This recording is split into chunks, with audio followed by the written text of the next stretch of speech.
C'est un chiffre effarant et glaçant. Plus 89% d'appels au numéro d'urgence pour l'enfance en danger. Plus 89% en une semaine. Les appels au 119 explosent. Bonsoir Lies Loufoque. Bonsoir. Vous avez été un enfant placé. Vous êtes membre du Conseil national de la protection de l'enfance.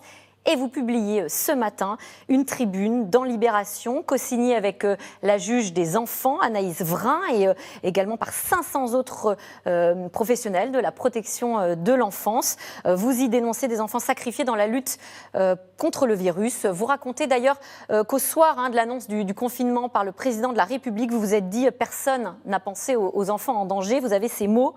Pour eux, c'est la roulette russe entre ceux qui n'ont pas de chance et ceux qui en ont encore moins. Alors, Lies Loufoque, est-ce que le confinement a aggravé finalement les situations de maltraitance et les violences contre les enfants ?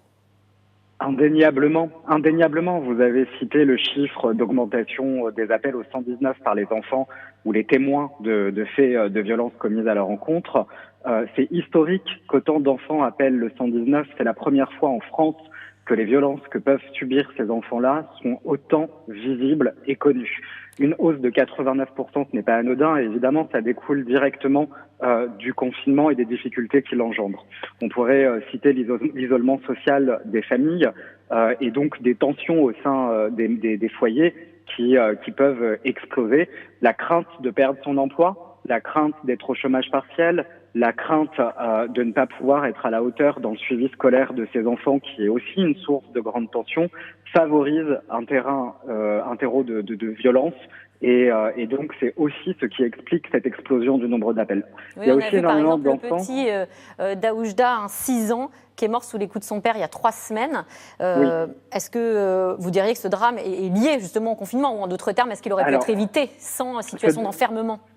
Ce drame n'est pas lié à une situation de confinement, selon moi, parce que le père, le géniteur de Daoudja, avait déjà été condamné par la justice pour des faits de violence sur sa fille aînée. Donc la justice savait que cette personne était dangereuse pour ses enfants puisqu'elle l'avait déjà condamné une première fois.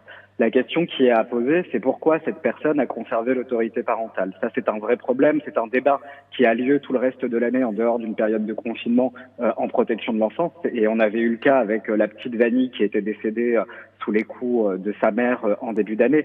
Donc c'est des faits qui existent parce que justement on a des difficultés aujourd'hui à retirer les responsabilités parentales. Il y a l'autre question qui se pose, qui est la venue ou pas des travailleurs sociaux et des éducateurs spécialisés qui sont censés faire le lien justement entre les familles où les enfants restent, mais sous protection de l'ASE, qui est l'ancienne DAS, qui est là pour justement protéger les enfants. Aujourd'hui, on sait qu'il y a 340 000 enfants qui sont placés sous la protection de l'aide sociale à l'enfance, et la moitié d'entre eux vivent toujours dans leur famille. Alors, absolument. Dans quelles conditions aujourd'hui, avec cette situation de confinement justement ? Alors, ces enfants, ils ont été placés par un juge des enfants. C'est ce qu'on appelle des placements à domicile, mais c'est aussi ce qu'on peut appeler des mesures d'accompagnement en milieu ouvert. Le juge des enfants a estimé qu'ils étaient en danger, en tout cas que le danger était caractérisé par leur situation, et donc ils ont mandaté les services de protection de l'enfance pour se rendre auprès de ces familles et alors, accompagner les enfants. Là, actuellement, il faut savoir absolument. Alors justement, dans certains départements, on s'est rendu compte que les services départementaux ont complètement suspendu ces services publics-là, et donc les professionnels ne vont plus dans les familles. Alors que l'IGAS, l'année dernière, dans un rapport qu'il a publié sur les morts d'enfants, nous indiquait très clairement qu'une majorité des infanticides étaient commis par des personnes qui étaient déjà suivies par les services sociaux. On sait que ce sont des personnes qui ont un risque accru de passage à l'acte et potentiellement de meurtre. Et pourtant, ce sont ces familles-là que l'on abandonne aujourd'hui en refusant l'accès aux travailleurs sociaux dans les foyers, dans les maisons. Il y a quand même 40% des travailleurs sociaux qui continuent à aller voir ces enfants. Dans quelles conditions travaillent-ils ? Alors les travailleurs sociaux aujourd'hui, dont je fais partie par ailleurs, puisque je suis éducateur spécialisé, vont au travail la boule au ventre. La boule au ventre parce que depuis le début du confinement, les consignes qui leur ont été données ont été très disparates d'un département à l'autre. Et donc ça a ajouté énormément de confusion. Mais surtout, ils ont la boule au ventre parce qu'aujourd'hui, ils doivent se déplacer sur des terrains qui sont extrêmement compliqués chez les familles pour ceux qui maintiennent les visites à domicile ou dans les foyers de l'enfance où parfois se trouvent 40, 50, 60 enfants dans un même lieu sans protection, sans masque, sans gants, sans gel, sans aucun soutien matériel.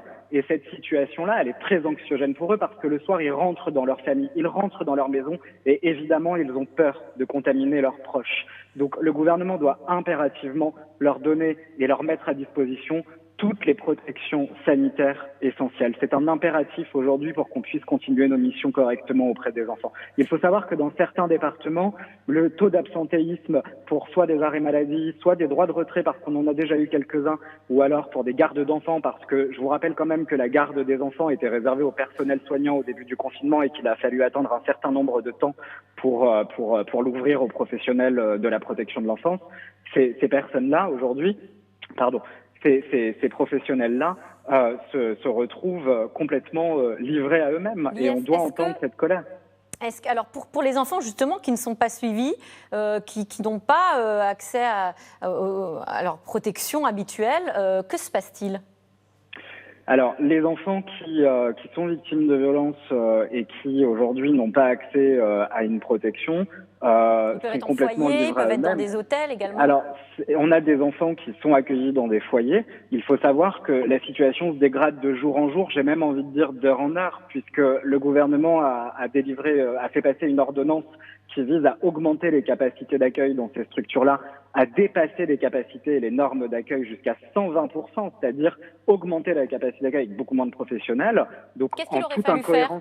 Il aurait fallu absolument créer des lieux de désengorgement. Les écoles, elles étaient fermées depuis le début du confinement. Les internats scolaires, c'est pareil. On a des régions qui se sont proposées de mettre à disposition leurs bases de loisirs qui sont totalement équipées pour accueillir des personnes.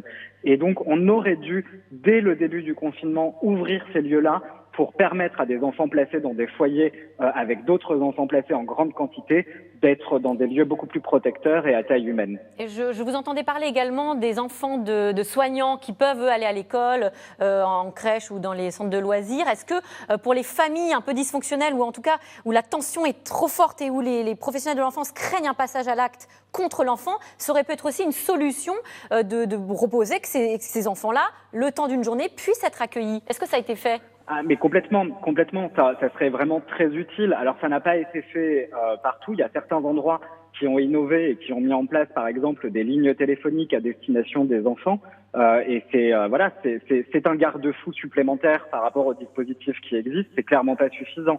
Mais en même temps, j'ai envie de vous dire, c'est le résultat d'un impensé dès le départ. C'est-à-dire que au démarrage, on a pris énormément de retard parce que on a une incohérence politique, on a une incohérence de pilotage dans la protection de l'enfance. Vous dites sans un plan de gestion de risque, sans un département et autant de consignes.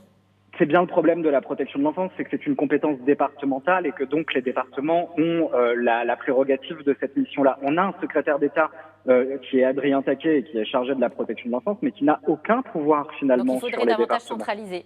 Absolument.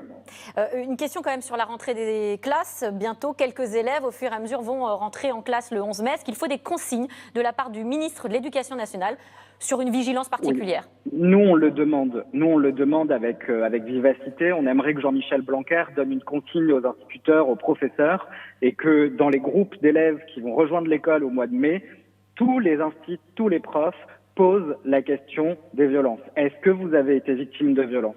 Comment ça s'est passé à la maison ? Si vous avez besoin de me dire quelque chose, je suis disponible à la fin des cours. Vous pouvez venir me voir en toute confiance.